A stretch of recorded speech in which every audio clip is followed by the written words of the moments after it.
It made everything numb. It made all the pain go away. Alcohol started that, and then I found drugs made that even more so.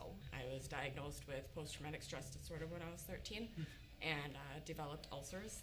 I had to have jaw surgery when I was 16. My jaw became locked out of place, but I couldn't get into surgery right away.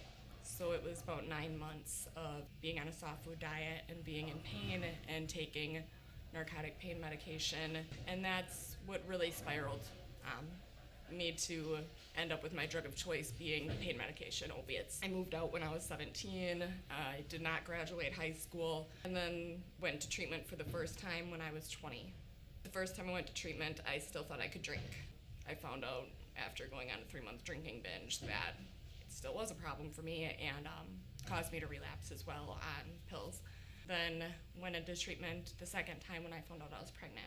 And I was put on Subutex to prevent withdrawals, because if I had withdrawals, I could have lost the baby. So when my son was born, he was born with neonatal abstinence syndrome. He was in the NICU for 2.5 weeks. After that, I swore I would never use again. I swore my son was all I needed. I swore, how could anybody possibly go through all of that? I had so much guilt and that my son had to go through that. It was so hard for me to forgive myself. That's when I realized how powerful addiction is. I stayed clean for 6 months, breastfeeding, and I just went back to living my life. I didn't, find strength in a higher power. I didn't find strength in the recovery community. I thought all I needed was my son, and that was far from the truth. And so when my son was about a year old was when I relapsed for the 3rd time. I went back out for about 4 months, and it was the worst that I ever was during my whole addiction. I actually was dealing during that time. My mom figured it out when I spent $5,000 within 1 month.